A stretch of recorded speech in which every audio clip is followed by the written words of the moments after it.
আজকে তোমাকে আমি মাফ করে দিচ্ছি। 1.5 মাস 2 মাস আমরা আলাদা রুমে ছিলাম, সারা রাত কোমর ব্যথায় উঠতে পারতাম না। খালি একটা কথাই বলবো, করোনার সময় তুমি আমাকে কষ্ট দিছো অনেক। তখন আমি প্রেগনেন্ট ছিলাম, আমি একা একা হসপিটালে গিয়েছি, সারা রাত কোমর ব্যথায় উঠতে পারতাম না। করোনার সময় আমি প্রেগনেন্ট ছিলাম, এটা নিয়ে জয়ের উপরে আমার অনেক আক্ষেপ। ও কিছু বলুক, কারণ আমরা সবসময় নিজেরা কথা বলি, আমরা সবসময় প্যানেলের লোকরা কথা বলি যারা ইলেকশনে দাঁড়াই। আমরা কখনোই কারো বউ বা কারো হাজব্যান্ডের কথা শুনি না। যেমন আমার বউর কথা কেউ কোনো দিন শুনে নাই, শুনলে আপনারা তখন কাঁদবেন যে আমি কত খারাপ লোক। আচ্ছা যাই হোক, এখন নীরের কথা শুনে না। ধন্যবাদ দানা ভাই। আসসালামু আলাইকুম সবাইকে, আমার প্রিয় ভাই এবং বোনেরা, আমি সবাইকে দেখতে পাচ্ছি। আমি আসলে এখানে কিছুই না, আপনাদের মতো সাধারণ একজন ভোটার। আমাকে এই সুযোগ করে দেওয়ার জন্য কথা বলার অসংখ্য ধন্যবাদ। কিন্তু আমি আবার আপনাদের অনেক কিছু, কারণ একজনের ভালোবাসাতে মানে আছে না, ওই যে কথায় বলে কারোর সাথে থাকতে গেলে তার চেহারাও নাকি তার মতো হয়ে যায়।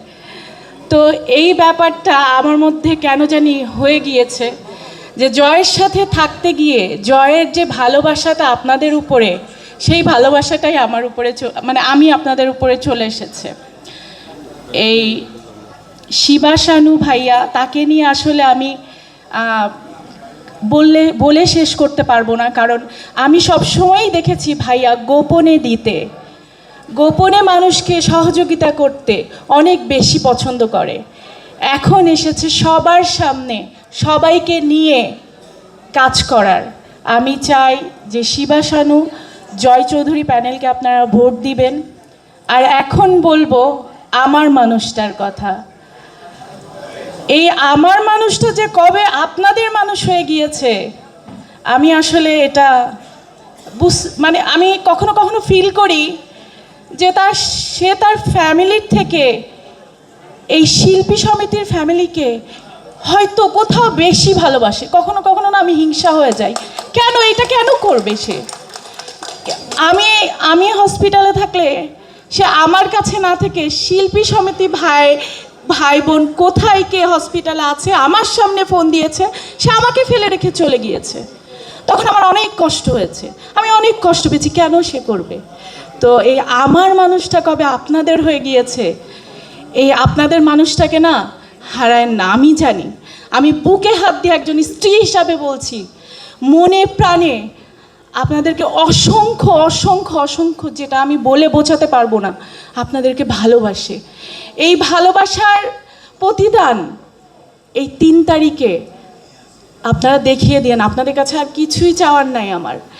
করোনার কথা আর বলতে চাই না, এগুলো বলবে যে আমি আমার স্বামীকে নিয়ে হয়তো বাড়িয়ে বলছি।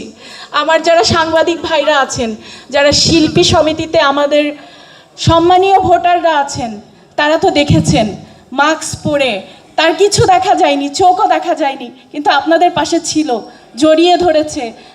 আমার সাংবাদিক ভাইরা তারা কভার করেছে, সবাই দেখেছে। বাংলাদেশের বাইরে আমার যে ভাই বাঙালিরা আছেন সবাই দেখেছে।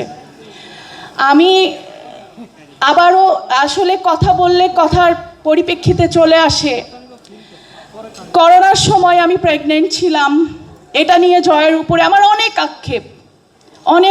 আক্ষেপ। আমি কোনো দিন শিল্পী সমিতির কোনো নির্বাচনে আসি নাই, কেউ বলতে পারবে না যে আমি শিল্পী সমিতির নির্বাচনে এই এফডিসিতে এসেছি। কারণ আমি মনে করেছি যে সবাই আমার ভালোবাসার মানুষ, আমার ভালোবাসার মানুষটা তাদের পাশে আছে, আমার হয়তো প্রয়োজন নাই। কিন্তু আমার এখন মনে হয়েছে যে জয়ের পাশে আমার দরকার, আপনারা আছেন।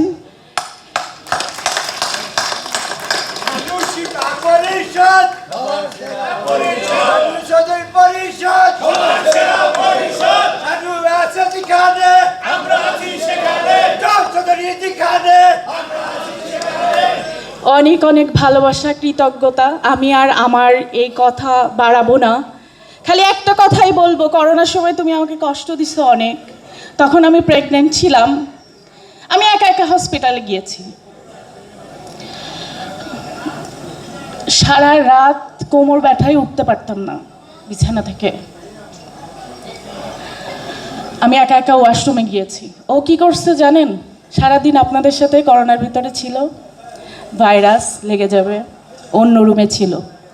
1.5 মাস 2 মাস আমরা আলাদা রুমে ছিলাম।